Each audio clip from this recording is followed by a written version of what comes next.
नया कैंडिडेट बुराड़ी से चुना। तो चुनाव के बीच में आप पहले बुराड़ी का जिम्मेदारी संभालते थे, आपने एक नया कैंडिडेट चुना, इसका कारण क्या है कि आप बिहार जा रहे हैं?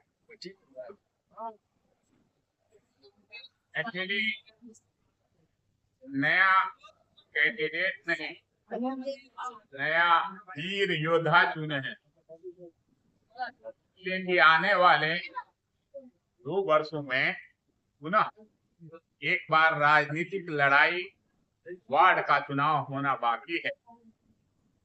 इसके लिए नए स्तर से समीकरण, नए स्तर से संगठन पर काम शुरू किए हैं। इसी चरण का एक काम। बिहार चुनाव बहुत नजदीक है और अभी तक डेट अनाउंस नहीं हुई है, कैंडिडेट भी डिसाइड नहीं हुए हैं, तो जो डिले हो रहा है सबकी तरफ से, इस पे क्या कहना चाहेंगे? बुराड़ी, दिल्ली, बिहार का जो चुनाव के बारे में आप पूछ रहे हैं, बिहार चुनाव, क्योंकि चुनाव आयोग का तारीखों की घोषणा चुनाव आयोग द्वारा की जाती है। चुनाव आयोग एक स्वतंत्र एजेंसी है, वो अपने अनुकूल तारीखों की घोषणा करेगी। जब घोषणा होगी तो चुनाव लड़ने के लिए हम लोग तैयार हैं। चुनाव होगा।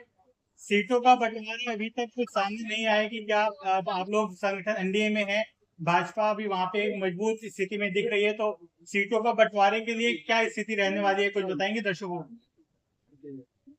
एक्चुअली जैसा कि आप जानते हैं, एनडीए गठबंधन है हमारा। इस गठबंधन में 5 पांडव हैं। कौरवों से लड़ाई है हमारी। पांडव की सेना एकदम तैयार है।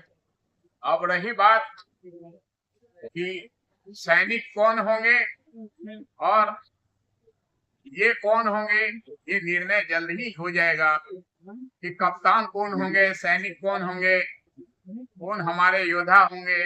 ये सारा कुछ जल्द ही आपको सूचना मिल जाएगा, जल्दी फैसला। विपक्ष ने इतना बड़ा मुद्दा बनाया वोट चोरी को, क्या उसका असर होता है? आपको लगता है कि बिहार की जनता क्या उस मुद्दे को एक्सेप्ट करेगी या उसके खिलाफ जाके फिर से इस बार एनडीए को चुनेगी? वोट चोरी का मुद्दा, हम अभी वहां बिहार में गए थे, बहुत सारे गांवों का भ्रमण किया है। चूंकि जमीन का जिनको कोई ज्ञान नहीं है, कांग्रेस वाले, जो कांग्रेस के शीर्ष नेतृत्व हैं, वो लोग वोट चोरी का मुद्दा उठा रहे हैं। आप गांव में कहीं भी जाएंगे तो ये इश्यू कहीं किसी के सामने है ही नहीं। जिस किसी से भी पूछिए कुछ है क्या, बोलता है कहीं कुछ नहीं है। तुम्हारा वोट है क्या, बोला हाँ बिल्कुल है, हम लोगों का नाम है, हम लोग सब लोग ये हैं, पार्टी भी बना है। तो ये इश्यू बेकार है। वो कभी बिहार जाते नहीं है, बिहार से लेना देना नहीं है।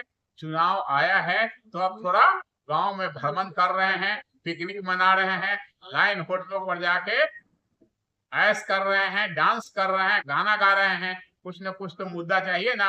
तो विकास का मुद्दा तो बिहार में चलेगा नहीं, इसलिए कि वहाँ हर तरफ विकास ही विकास है, हर तरफ नीतीश कुमार ही है। तो ये लोग वोट चोरी का मुद्दा उठाया है, जिसका कि कोई, आप देख रहे होंगे, कहीं कोई वजूद नहीं है, इसका कहीं कोई जनता से सर उखाड़।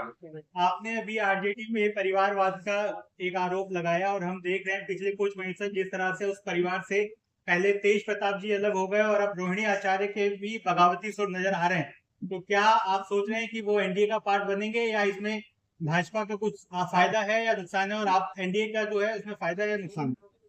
फायदा नुकसान हम लोग व्यापार नहीं करते हैं, ये राजनीति है। राजनीति में हम लोग फायदे और नुकसान की बात नहीं करते हैं।